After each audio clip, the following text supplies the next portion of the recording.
A 7-year-old girl walked through the cemetery gates, clutching wilted dandelions in her tiny hands. At her mother's grave, she found a stranger in an expensive suit, tears streaming down his face as he whispered apologies to the headstone. But no one imagined what would come next. Where in the world are you watching from today? Like the video and subscribe for more moving stories like this. Little Emma clutched the handful of dandelions she'd picked from the roadside, her worn sneakers crunching on the gravel path of Hillside Cemetery. At 7 years old, she made this journey every Sunday, walking the 3 miles from the foster home where she'd lived for the past 6 months. Today felt different somehow, heavier, as storm clouds gathered overhead. "Mama, I brought you flowers again," she whispered, approaching the simple granite marker that read, "Sarah Mitchell, 1992-2024, beloved mother." But as she rounded the large oak tree, Emma stopped dead in her tracks.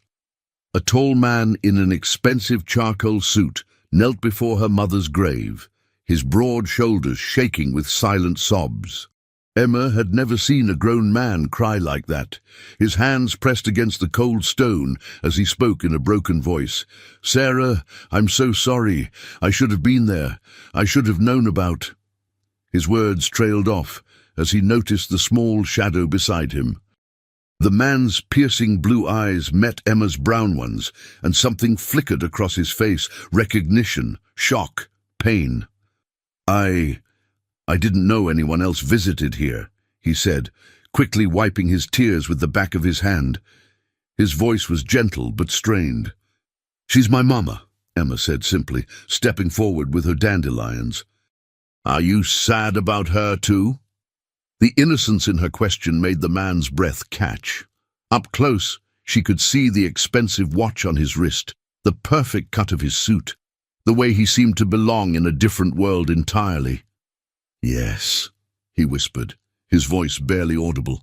"I'm very sad about her." He studied Emma's face intensely, taking in every detail: her dark hair, her small nose, the way she tilted her head. "What's your name, sweetheart?" "Emma Mitchell." She placed her dandelions next to the elaborate bouquet of white roses he'd brought. "These are prettier than mine," she admitted, touching one of the perfect petals. The man's face went pale at her last name. "Mitchell," he repeated slowly, as if testing the weight of the word. "Emma, how old are you?" "7. Mama said I'm going to be 8 in December."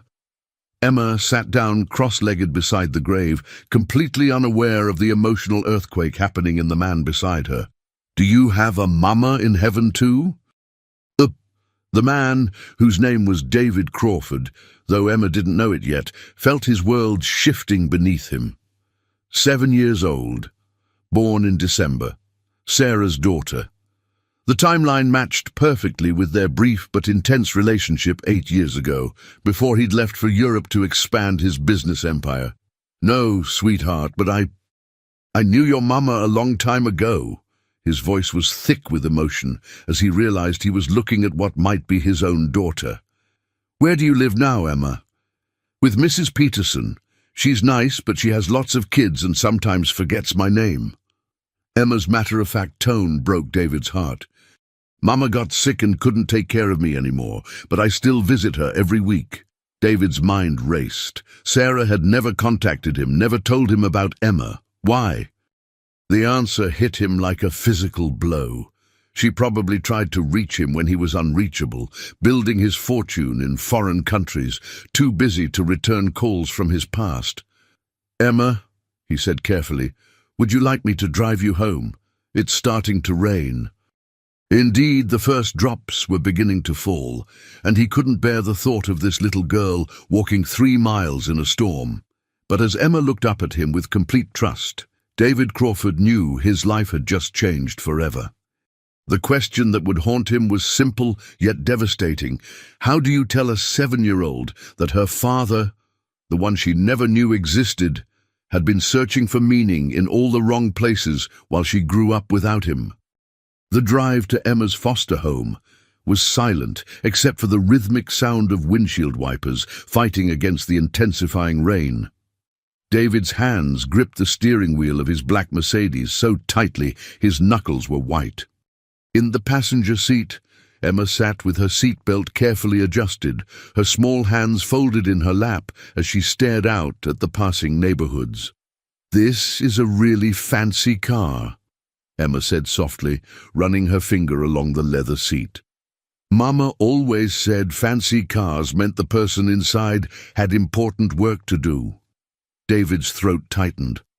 "What else did your mama tell you?" he asked, desperate to know anything about the woman who might have carried his child, his daughter, without him ever knowing. "She said my daddy was a good man who lived far away and didn't know about me. She said maybe someday I'd meet him, but not to worry about it, because she loved me enough for two people." Emma's innocent words hit David like daggers. She always said that when I got older, she'd tell me more, but then she got sick real fast. David pulled into the driveway of a modest two-story house where several children's toys littered the front yard. This was where his daughter, if Emma truly was his daughter, was living. The contrast between this humble home and his mansion in the hills felt obscene. "Emma, sweetheart," he began, turning to face her fully. "I know this might sound strange, but could you tell me your mama's full name? And maybe when you were born?" "Sarah Elizabeth Mitchell, and I was born December 15th.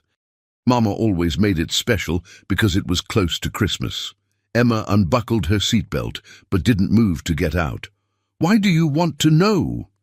Before David could answer, the front door of the house burst open, and a harried-looking woman in her 50s hurried out with an umbrella. "Emma, thank goodness, I was worried sick. Who is this?" "Mrs." Peterson's eyes narrowed suspiciously at the expensive car and the well-dressed stranger. David quickly got out and introduced himself. "David Crawford. I found Emma at the cemetery and offered her a ride home because of the storm." He handed Mrs. Peterson one of his business cards, watching her eyes widen as she read Crawford Industries CEO. "Mr. Crawford, that's very kind, but Emma knows she shouldn't accept rides from strangers," Mrs. Peterson said, though her tone had become notably more respectful upon seeing his credentials. "I understand completely. Mrs. Peterson, could I speak with you privately for a moment?" David's mind was racing with questions about Emma's care, her needs, her future. It's regarding Emma's welfare. 20 minutes later, David sat in Mrs. Peterson's modest living room, learning the heartbreaking details of Emma's situation. Sarah had died of complications from pneumonia that developed rapidly. She'd had no family, no support system, and no money for proper medical care until it was too late. "Emma's a wonderful child, but I have 6 other foster children," Mrs. Peterson explained. "The state pays for basic needs, but there's not much left over for extras. She walks to the cemetery every week because she insists on visiting her mother, rain or shine." David watched through the window as Emma played quietly in the backyard with 2 other children, and his heart ached. If she was his daughter, and everything in his gut told him she was living a life of struggle while he had more money than he could spend in 10 lifetimes. "Mrs. Peterson," he said carefully, "I'd like to help Emma. I knew her mother years ago, and I feel responsible for making sure Emma has what she needs." That evening, after Emma had gone to bed, David sat in his car outside the foster home for an hour, staring at the modest house and wrestling with the most important decision of his life. He had the resources to give Emma everything: the best schools, a beautiful home, a future without financial worries. But first, he needed to know the truth. The next morning, David was at his lawyer's office at 7 a.m., requesting an immediate and discreet paternity test. By noon, arrangements had been made for a simple DNA collection that could be done without Emma even knowing. The results would take 48 hours. 48 hours to learn if the little girl with Sarah's smile and his own blue eyes was truly his daughter. 48 hours to decide how to rebuild a life that suddenly felt completely empty despite his billions. But as David drove past the cemetery where he'd first seen Emma, he realized that regardless of what the test revealed, his heart had already decided. That little girl needed a father, and he needed a reason to matter in this world beyond corporate profits and stock prices. The question now wasn't whether Emma was his daughter, it was whether he could be the father she deserved. David couldn't concentrate on anything. For 47 hours and 32 minutes, he'd been pacing the marble floors of his penthouse office, checking his phone every few minutes and accomplishing absolutely nothing. His assistant, Margaret, had rescheduled 3 important meetings because he was clearly not mentally present. At 2:17 p.m. on Tuesday, his phone finally rang. Dr. Harrison's voice was calm and professional. "Mr. Crawford, the results are conclusive. You are the biological father. Probability of paternity is 97%. David sank into his leather chair, the weight of 7 years of missed moments crashing down on him. Emma's first steps, her first words, her first day of school, all of it had happened without him, while he was building an empire that suddenly felt meaningless. "Dr. Harrison," David said, his voice hoarse, "I need you to keep this information completely confidential until I decide how to proceed." "Of course, Mr. Crawford, but might I suggest consulting with a family attorney? This situation will require careful legal navigation." After hanging up, David sat in silence for 20 minutes before making his next call. Within an hour, he was sitting across from Patricia Lawson, one of the best family lawyers in the state. "Mr. Crawford," Patricia said, reviewing the documents he'd provided, "this is an extremely delicate situation. Emma has been in foster care for 6 months, which means the state has temporary custody. As her biological father, you have rights, but the process isn't simple." "What do I need to do?" David asked urgently. "What Emma needs right now isn't legal complexity, it's stability and care. First, we'll need to petition the court to establish paternity legally, then we'll file for custody. Given your financial stability and the fact that Emma is currently in foster care rather than with adoptive parents, the court will likely be favorable. But Mr. Crawford," Patricia paused, "have you considered how you'll tell Emma? A 7-year-old who's just lost her mother and is living with strangers, this news could be overwhelming." David had been wrestling with this exact question. How do you walk into a child's life and say, "Surprise, I'm your father, and everything is about to change"? That evening, David found himself parked outside Mrs. Peterson's house again, watching Emma through the kitchen window as she helped set the table for dinner. She moved with a careful precision that seemed too mature for her age, constantly aware of not being in the way. His phone buzzed with a text from his brother Michael. "Heard from Margaret you've been MIA. Everything okay?" David stared at the message for a long time before typing back, "I have a daughter." His phone rang immediately. "What do you mean you have a daughter?" Michael's voice was incredulous. "Remember Sarah Mitchell, from before I went to Europe?" David's voice was quiet. "She had my child. Emma is 7 years old, and she's been in foster care since Sarah died 6 months ago." The silence on the other end lasted so long, David thought the call had dropped. Finally, Michael spoke. "David, are you absolutely certain?" "DNA test confirmed it yesterday. Mike, I've been living in the same city as my daughter for months, and I had no idea she existed. She walks 3 miles to visit her mother's grave every week.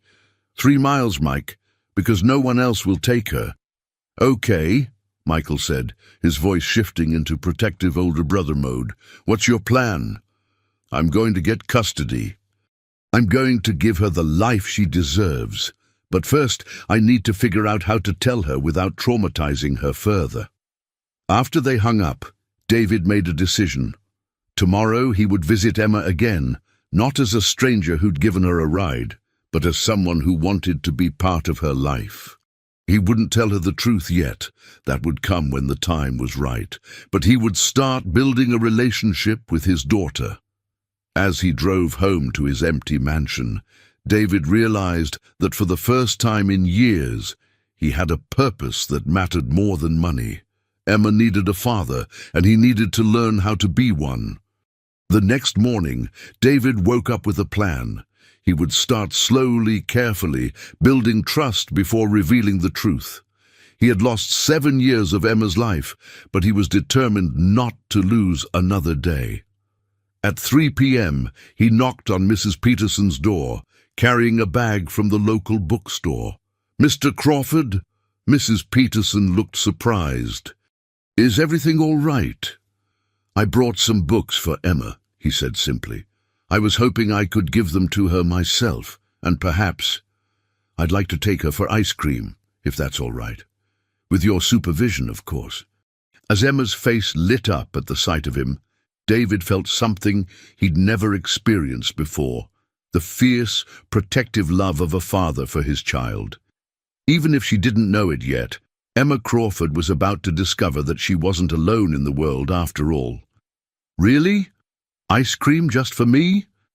Emma's eyes sparkled with the kind of joy that comes from small kindnesses when you're not used to receiving them.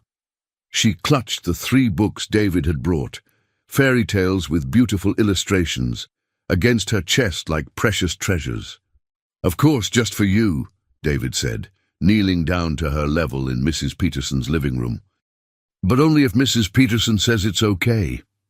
He looked up at the foster mother, who was clearly wrestling with protocol versus the obvious benefits of this wealthy man's interest in Emma. "Well," Mrs. Peterson said slowly, "I suppose it would be all right. But I'll need to come along, and we should be back before dinner." 30 minutes later, they sat in a cheerful ice cream parlor downtown. Emma had chosen a cone with 3 scoops, chocolate, strawberry, and vanilla, and was attacking it with the focused determination of a child who wasn't sure when such luxuries might come again. "This is the biggest ice cream I ever had," Emma said between careful licks. "Mama used to take me for ice cream sometimes, but just little cups from the grocery store." David felt that familiar stab of pain at the mention of Sarah, mixed with guilt that Emma had lived with so little while he had so much. "Tell me more about your mama," he said gently. "She was really pretty, and she smelled like flowers. She worked at the diner downtown, but she was always tired when she came home." Emma paused, considering. "She used to read me stories every night, even when she was super tired. She said reading was like traveling to magical places without leaving your room." "Your mama was very smart," David said, understanding now why Emma had been so excited about the books. "Do you like to read?" "I love it, but I'm not very good yet. Mrs. Peterson tries to help, but she's got lots of kids and she's always busy." Emma's voice held no complaint, just acceptance of her circumstances. David made a mental note. Reading tutoring would be one of the first things he'd arrange. "Emma, can I ask you something? Do you ever wish you had a daddy?" Emma stopped licking her ice cream and looked thoughtful. "Sometimes, especially when I see kids at school with their daddies. But Mama said my daddy didn't know about me, and maybe it was better that way because some daddies aren't very nice." "What if your daddy was nice? What if he wanted to take care of you and be part of your life?" Emma's response nearly broke David's heart. "I think that would be the most wonderful thing in the whole world. But Mama said it was just pretend thinking, like in fairy tales."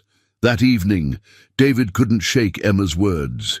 While his legal team worked on the custody paperwork, he began making other preparations. He hired a decorator to transform one of the bedrooms in his mansion into a perfect little girl's room, not ostentatious, but warm and welcoming. He researched the best schools in the area, ones that would nurture Emma's obvious intelligence and love of learning. But most importantly, he began seeing a child psychologist to understand how to approach the revelation of his identity to Emma. "Doctor, Sarah Chen was recommended as one of the best in the field for helping children through family transitions. "Mr. Crawford," Dr. Chen said during their first session, "Emma has experienced significant trauma, losing her mother, entering foster care, instability. When you tell her you're her father, her whole world will shift again. We need to prepare her gradually." "How?" David asked desperately. "I want to do this right. She's already been through too much." "Start by becoming a consistent, positive presence in her life. Don't rush the revelation. Let her get to know you, trust you, maybe even love you a little before you ask her to accept you as her father." Dr. Chen's advice made sense, but David struggled with the deception. Every time he looked at Emma, he wanted to scoop her up and tell her she would never have to worry about anything again, that her father had finally found her. A week later, David established what he called Saturday adventures with Emma. With Mrs. Peterson's approval, he would pick Emma up every Saturday morning for special outings: the zoo, the children's museum, the park, bookstores. Emma began to anticipate these visits with excitement that made David's heart soar. "Mrs. Peterson," Emma announced one Saturday evening, after David had returned her from a trip to the Science Museum, "I think Mr. David might be an angel that Mama sent to take care of me." David, who was standing just outside the door saying goodbye to Mrs. Peterson, heard every word. He had to grip the doorframe to steady himself as tears threatened to overwhelm him. "Why do you think that, sweetheart?" Mrs. Peterson asked. "Because he's really nice, and he makes me feel safe, like maybe I'm not all alone anymore. And he listens when I talk about Mama without looking sad or uncomfortable like other grown-ups do." And that night, David called his brother Michael. "I think I'm falling in love with my own daughter," he said. "Is that normal?" Michael's laugh was warm. "David, that's called being a father, and from what you've told me, you're already better at it than you think." But as David hung up the phone, he knew the hardest part was still coming. Soon he would have to tell Emma the truth and risk losing the tentative trust and affection she'd begun to show him. The question that kept him awake at night was terrifying. What if she felt betrayed by his deception? What if she rejected him? What if, after finally finding his daughter, he lost her all over again? 3 weeks into their Saturday adventures, Emma had begun to transform. The cautious, overly quiet child was slowly being replaced by a more animated little girl who asked endless questions and laughed freely. David treasured every moment, but the weight of his secret was becoming unbearable. "Mr. David," Emma said, as they walked through the park feeding ducks, "can I ask you something personal?" "Of course, sweetheart. You can ask me anything. Do you have a family? Like a wife and kids?" Emma's question was innocent, but David could see she was really asking if he had space in his life for her. "No, Emma. I don't have a wife or any children." The lie about children felt like ash in his mouth. "I live in a big house all by myself, and sometimes it gets pretty lonely." Emma nodded solemnly. "I know about lonely. Before I met you, I was lonely a lot, even with all the other kids at Mrs. Peterson's house." "And now?" David asked, his heart in his throat. "Now I have you to be my friend. That makes everything better." Emma slipped her small hand into his larger one with complete trust. "Mr. David, do you think friends can become family sometimes?" David stopped walking and knelt down to Emma's level. This was it, the opening he'd been waiting for, but he suddenly felt terrified. "Emma, what if I told you that I've been hoping for the same thing? What if I told you that you've become the most important person in my whole world?" "Really?" Emma's eyes went wide. "Even though I'm just a foster kid with no money or anything special?" "Emma Mitchell," David said firmly, cupping her face gently in his hands. "You are the most special person I've ever met. You're kind and smart and brave, and anyone would be lucky to have you as family." That afternoon, instead of returning Emma directly to Mrs. Peterson's, David made a detour. "Emma, I'd like to show you my house." "Would that be okay?" Emma nodded eagerly, curiosity lighting up her features. The drive took them through increasingly affluent neighborhoods until they reached the gates of David's estate. Emma's mouth fell open as they drove up the winding driveway. "Mr. David, you live in a castle!" David laughed despite his nervousness. "It's just a big house, sweetheart, but it has something I think you might like to see." He led Emma through the marble foyer, past the formal living rooms that suddenly seemed cold and unwelcoming, and up the curved staircase to the second floor. At the end of the hall, he opened a door and stepped aside. Emma gasped. The room was perfect for a 7-year-old girl. Walls painted soft lavender, a canopy bed with gauzy white curtains, built-in bookshelves already filled with age-appropriate books, a window seat overlooking the garden, and toys carefully chosen for a bright, curious child. "It's the most beautiful room I ever saw," Emma whispered, stepping inside like she was entering a sacred space. "Who lives here?" "No one yet," David said quietly. "I had it made for someone very special, someone I hoped might want to live here with me someday." Emma turned to look at him, and David could see her quick mind working through the implications. "Mr. David, are you asking if I want to live here? With you?"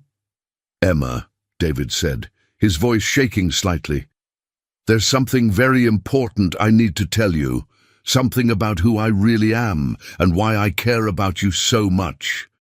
Before he could continue, Emma launched herself into his arms, hugging him tightly around the neck. "I don't care what it is," she said fiercely. "I love you, Mr. David. You make me feel safe and wanted and happy. If you want me to be your family, then yes, yes, yes." David held his daughter, his brave, loving daughter, and felt tears stream down his face. "Emma, sweetheart, I love you too, more than you could possibly imagine."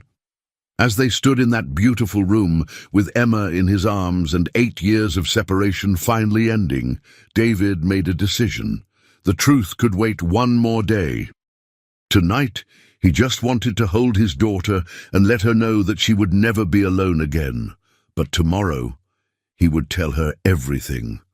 Tomorrow, Emma would learn that her fairy tale dreams were about to come true in ways she'd never imagined. Tomorrow, she would discover that her father, the good man her mother had told her about, had finally found his way home to her.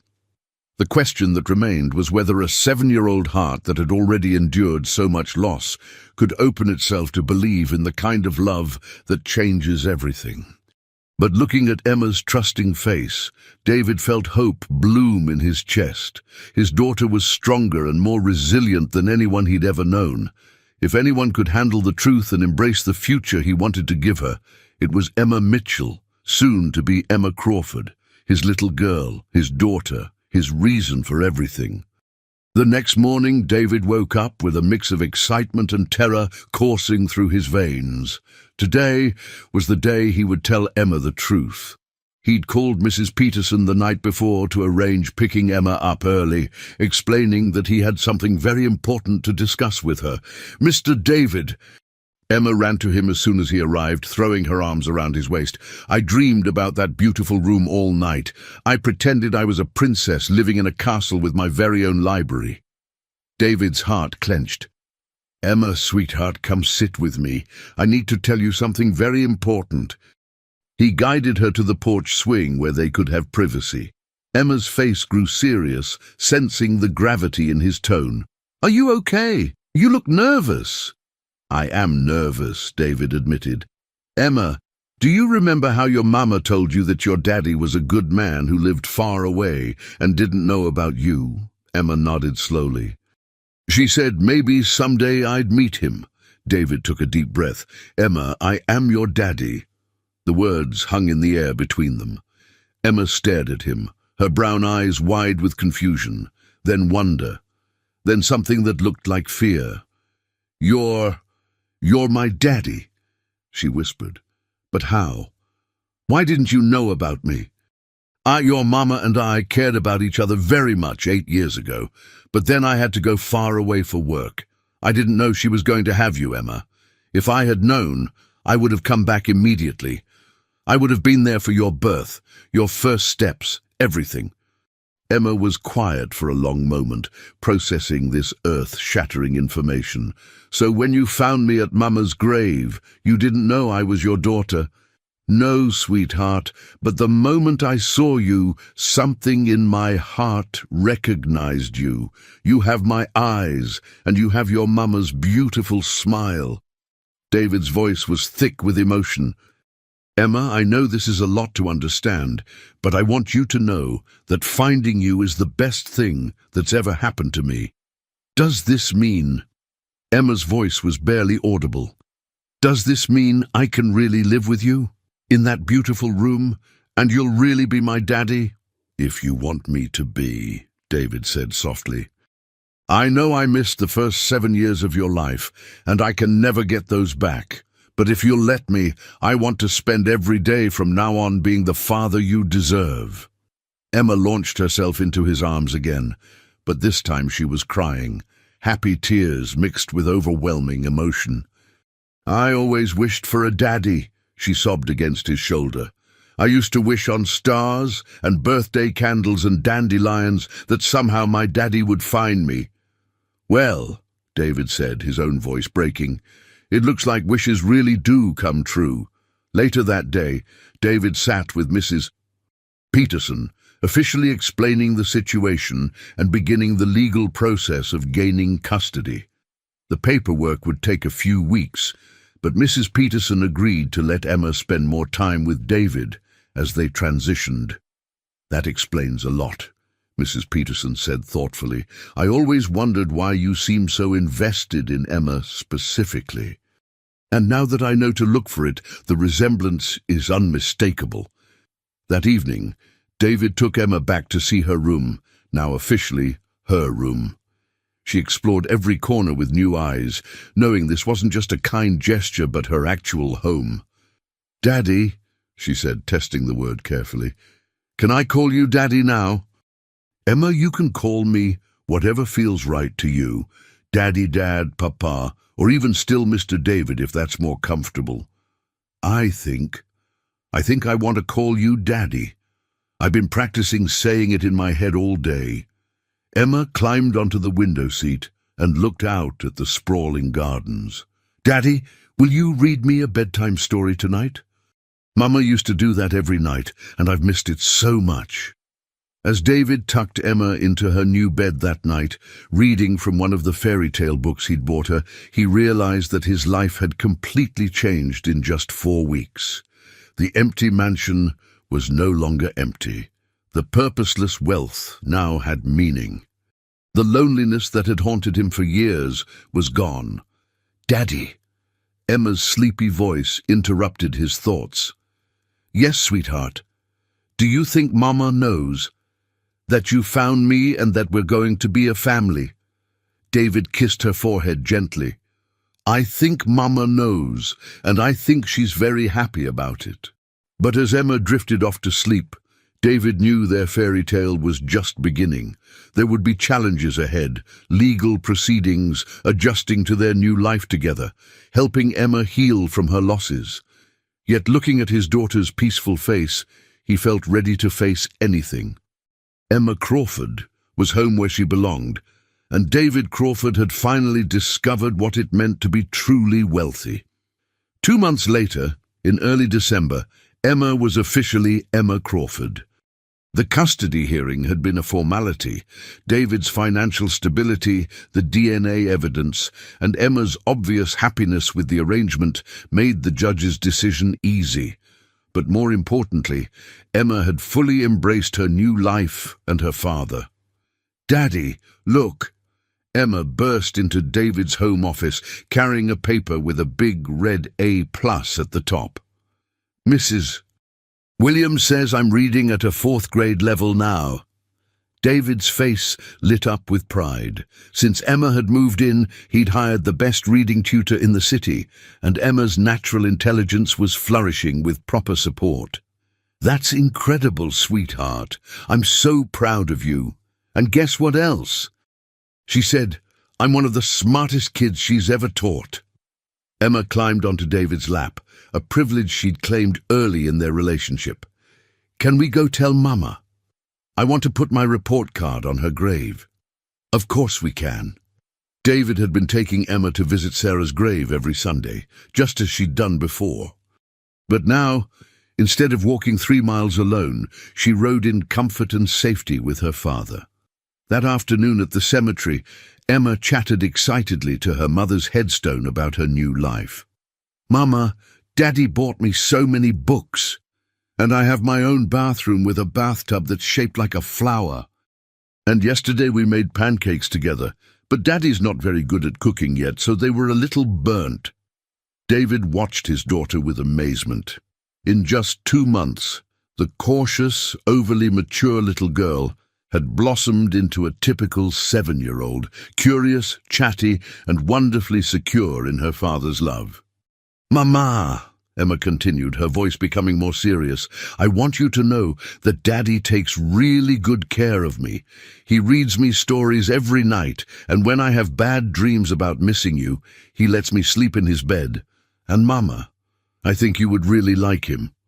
As they drove home, Emma was unusually quiet. Finally, she spoke. "Daddy, do you think it's okay that I'm happy, even though Mama's gone?" David's heart ached at the question. "Emma, your Mama loved you more than anything in the world. All she ever wanted was for you to be happy and safe and loved. I think she's looking down at us right now and feeling so grateful that we found each other." "Sometimes I feel guilty," Emma admitted, "because before, when I was sad all the time, it felt like I was remembering Mama better. But now that I'm happy with you, I worry I'm forgetting her." David pulled the car over and turned to face his daughter. "Emma, loving me doesn't mean you love your Mama any less. Your heart is big enough for both of us, and everything good about you, your kindness, your intelligence, your strength, those all came from your Mama. When I see those things in you, I remember her too."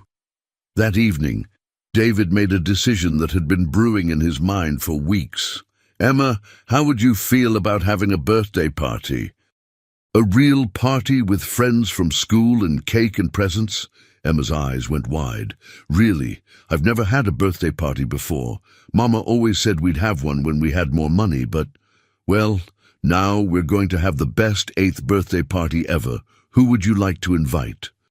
As Emma excitedly made a list of her new school friends, David felt a deep satisfaction. This was what his wealth was for, not to accumulate more businesses or buy more luxury items, but to give his daughter experiences she'd never had, to fill in the gaps that poverty and loss had created in her young life. But the next morning brought an unexpected visitor. David opened the door to find a woman in her 40s with Sarah's eyes and bone structure. "Are you David Crawford?" the woman asked, her voice tight with emotion. "Yes. How can I help you?" "I'm Jennifer Walsh. Sarah Mitchell was my sister." David felt the blood drain from his face. Sarah had a sister? Emma had an aunt she'd never mentioned. "I just found out about Emma," Jennifer continued. "I've been looking for her since Sarah died. I had no idea she was in foster care, and I certainly had no idea that some stranger had taken custody of her." David's protective instincts flared immediately. "I'm not a stranger. I'm Emma's father." Jennifer's laugh was bitter. Sarah never mentioned any father. As far as I knew, Emma's father was some guy who abandoned them. I have legal documents proving I'm Emma's only living relative, and I'm here to take her home where she belongs. As Jennifer Walsh stood on his doorstep with legal papers in her hand, David realized that his fairy tale with Emma might be about to face its biggest test yet. Upstairs, Emma was getting ready for school, completely unaware that her new world was about to be challenged by family she'd never known existed. The question that terrified David was simple. Would Emma's aunt try to take her away just when they'd found each other? And even more frightening, would she succeed? "Daddy, who was that lady?" Emma asked, appearing at the top of the stairs in her school uniform. She'd heard voices and come to investigate, but Jennifer had already left after delivering her ultimatum. She'd be back tomorrow with a lawyer. David forced a smile, not wanting to worry Emma before he understood the full scope of the threat. "Just someone asking for directions, sweetheart. Are you ready for school?" But as David drove Emma to her private academy that morning, his mind raced through worst-case scenarios. He immediately called Patricia Lawson, his family attorney. "David, this is serious," Patricia said after reviewing the documents Jennifer had left. "If she can prove she's been actively searching for Emma and was unaware of the foster situation, she may have grounds to challenge your custody. Blood relatives typically have preference over non-relatives in family court." "But I'm not a non-relative. I'm Emma's biological father." "Yes, but your paternity was only legally established 2 months ago, and you had no relationship with Emma for the first 7 years of her life. A judge might view Jennifer Walsh as the more stable family connection." Oh, that evening, David struggled through Emma's bedtime routine, his heart breaking as she chatted about her upcoming birthday party and how excited she was to invite her friend Sophie to see her room. "Daddy, you seem sad tonight," Emma observed, with the perceptiveness that constantly amazed him. "Are you worried about something?" David sat on the edge of her bed, looking into those trusting brown eyes. "Emma, how much do you remember about your mama's family? Did she ever mention having a sister?" Emma's brow furrowed in thought. "I think maybe once she said something about having a sister who lived far away and they didn't talk anymore, but I never met her." "Why?" "Just curious, sweetheart." David kissed her goodnight, his heart heavy with the knowledge that tomorrow everything might change. The next morning, Jennifer Walsh returned with a stern-faced lawyer and a court order requiring David to allow supervised visitation while the custody matter was reviewed. "Emma!" Jennifer called out as Emma came down the stairs. "Oh my goodness, you look just like your mother when she was little." Emma hid behind David's legs, confused and frightened by this stranger's intensity. "Daddy, who is this?" "Emma, this is Jennifer. She says she's your mama's sister." "Your aunt," Jennifer corrected, kneeling down to Emma's level. "Sweetie, I've been looking everywhere for you. I didn't know about your mama passing away until last week, and I had no idea you were living with this man." Emma pressed closer to David.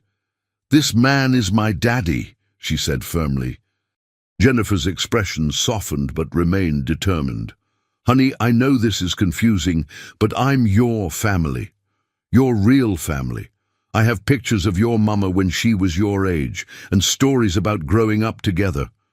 Don't you want to know about your mama's childhood?" David watched helplessly as confusion clouded Emma's face. Of course she wanted to know about her mother's childhood, but the way Jennifer was presenting this felt manipulative. "Can we see the pictures here?" Emma asked uncertainly. "Well, they're at my house. And Emma, I have something else wonderful to tell you. You have 2 cousins, twin girls, who are 9 years old. They're so excited to meet their cousin." Emma looked up at David with uncertainty. "Daddy?" "It's okay, sweetheart," David said, though inside he was terrified.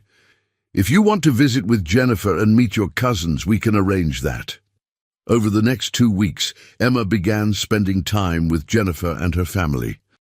She came home each time with mixed emotions, excited about the cousins who doted on her, fascinated by the photos and stories about Sarah's childhood, but also confused about why this family had never been part of her life before.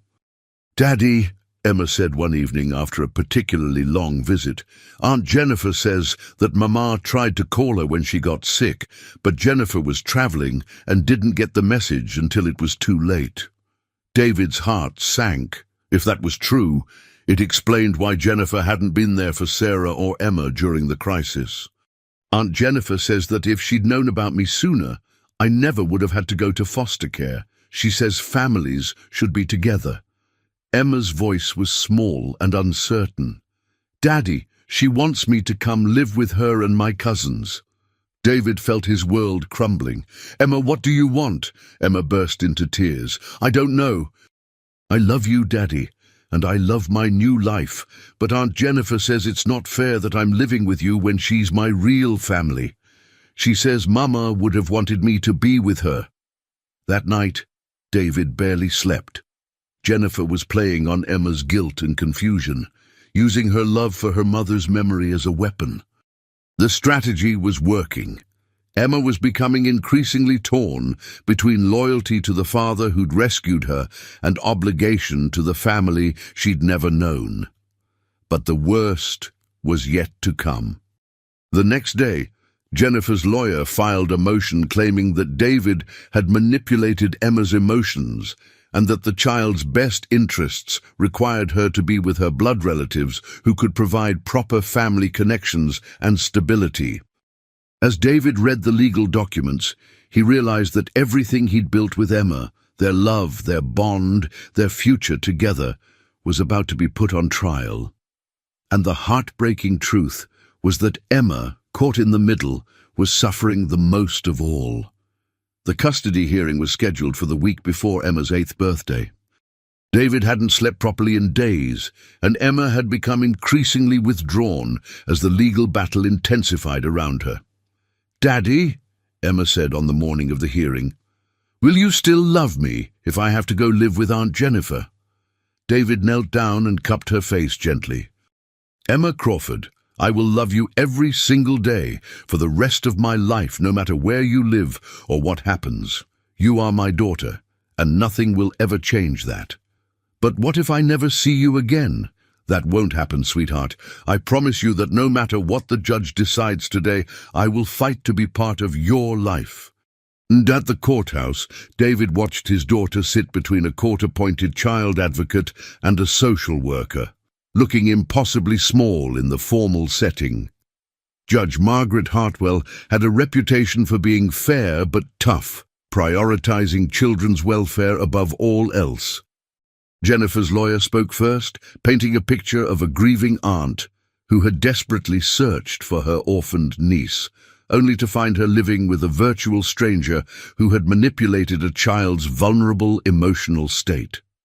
"Your Honor," the lawyer argued, "Mr. Crawford may be the biological father, but he abandoned this child for 7 years. He has no established relationship, no history of responsibility toward Emma.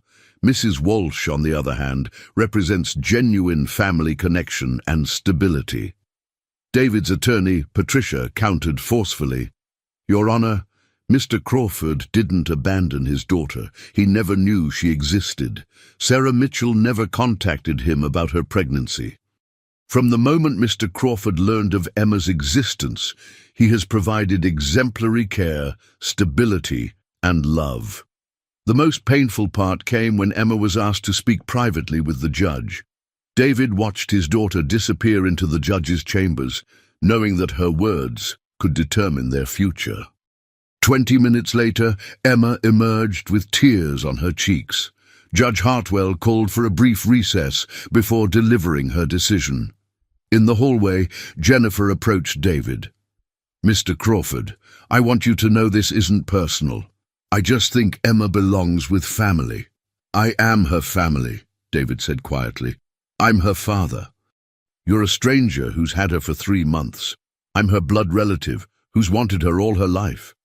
When court reconvened, Judge Hartwell's expression was grave. "This case presents a particularly difficult situation. On one hand, we have Mr. Crawford, who, despite being Emma's biological father, was absent for the first 7 years of her life through no fault of his own.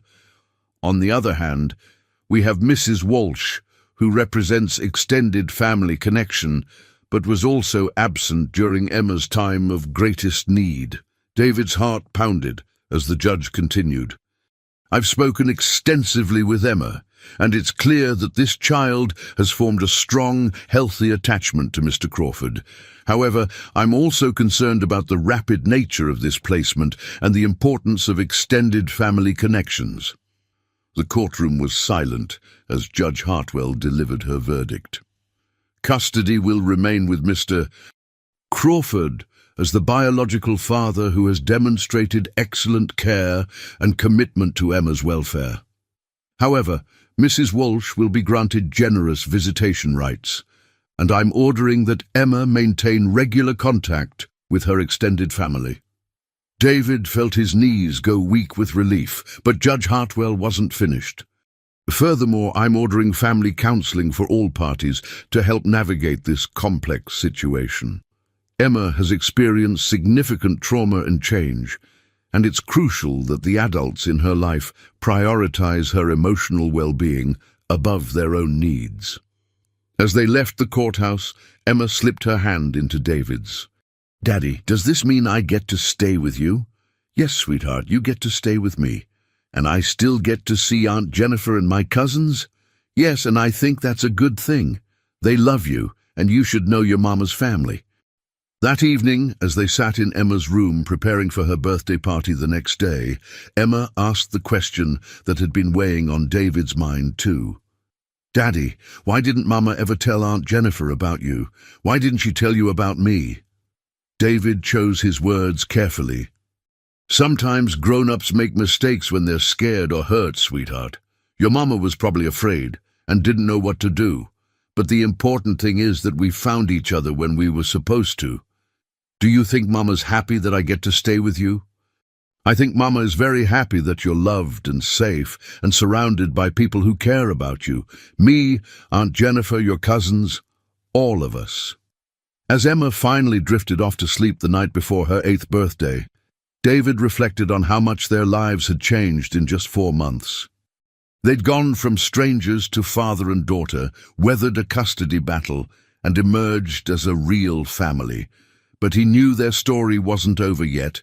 Tomorrow was Emma's birthday, and David had one more surprise planned, one that would honor Sarah's memory and give Emma something she'd always dreamed of. The little girl who had once walked 3 miles alone to visit her mother's grave was about to have the birthday celebration she'd always deserved, surrounded by all the people who loved her. 6 months later, June 2026, Emma Crawford bounded down the stairs of their home, her hair in pigtails and her backpack already packed for the last day of 2nd grade. In the 6 months since the custody hearing, life had settled into a beautiful rhythm. Emma saw Aunt Jennifer and her cousins twice a month, had made wonderful friends at school, and had blossomed into a confident, joyful 8-year-old. "Daddy, remember you promised to pick me up early today because we're going somewhere special?" Emma asked, barely able to contain her excitement. "I remember," David smiled, kissing the top of her head. "It's a surprise that's been 6 months in the making." What Emma didn't know was that David had been working on something extraordinary, a project that would honor Sarah's memory while creating new traditions for their family. That afternoon, David picked Emma up from school and drove toward the outskirts of town. "Where are we going, Daddy?" she asked for the 100th time. "You'll see, sweetheart. But first, I need to tell you something important." David pulled into the parking lot of a beautiful new community center. "Emma, do you remember how you told me that your mama always said reading was like traveling to magical places?" "Yes, she used to say that all the time." "Well, I've built something to honor your mama's memory and her love of reading." David led Emma through the front doors of the gleaming building. Emma gasped. The main room was a stunning children's library with floor-to-ceiling windows, cozy reading nooks, and thousands of books. But what made her cry happy tears was the beautiful plaque above the entrance. The Sarah Mitchell Memorial Children's Library, where every child can travel to magical places. "Daddy," Emma whispered, "you built this for Mama." "I built it for both of you, sweetheart. This library will serve children from low-income families, kids like you and your mama were." No child will ever be turned away, and every program is completely free. Emma ran through the library, touching books and curling up in the reading corners. "Mama would love this so much," she said, tears streaming down her face. "There's more," David said gently. He led her to a special room at the back of the library, a storytelling room with a beautiful mural of children reading under a starry sky. This is where volunteer readers will come to read stories to children every day. And Emma, "I was hoping you might want to be our first official story reader." "Really? I can read to other kids. You're an excellent reader now, and I think you'd inspire other children who might be going through hard times like you did." But David's biggest surprise was yet to come. As they stood in the storytelling room, he heard familiar voices in the main library. Emma's eyes widened as Aunt Jennifer walked in with her twin cousins, followed by Mrs. Peterson and several children from the foster home, and even Emma's teacher, Mrs. Williams. "Surprise!" they all called out. "Happy 6-month adoption anniversary!" Emma looked around at all the faces, people who had been part of her journey, from lonely foster child to beloved daughter. "You planned this whole thing?" "We all wanted to celebrate how far you've come," Aunt Jennifer said, giving Emma a warm hug. "And we wanted to honor your mother's memory together." Mrs. Peterson approached with tears in her eyes. "Emma, sweetheart, look how beautifully you've grown. Your mama would be so proud." As the celebration continued around them, David and Emma stepped outside onto the library's garden terrace. In the center of the garden was a beautiful memorial bench with an inscription, "In memory of Sarah Mitchell, beloved mother, daughter, and friend. Her love lives on in the stories we share." "Daddy," Emma said, settling beside him on the bench, "I think this is the most perfect day ever." "Even better than your birthday party?" "Even better. Because this isn't just about me. It's about helping other kids like I used to be, and it makes Mama feel close to us." David wrapped his arms around his daughter as the sun set behind them. "Emma, do you know what the most amazing thing is?" "What?" "Your Mama's greatest dream was that you would be safe and loved and happy. And look at you now, you're all of those things, plus you're going to help other children find the magic in reading, just like she taught you." Emma leaned against her father's chest, feeling completely secure and loved. "Daddy, do you think we'll have more adventures together?" "Oh, sweetheart," David said, looking out at the library that bore Sarah's name and would help thousands of children over the years. "I think our greatest adventures are just beginning." As they sat together on Sarah's memorial bench, watching through the windows as children explored the beautiful library, David reflected on the journey that had brought them here.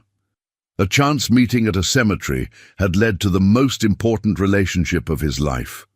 His daughter, brave, loving, resilient Emma, had taught him that true wealth wasn't measured in money, but in the depth of love you could give and receive.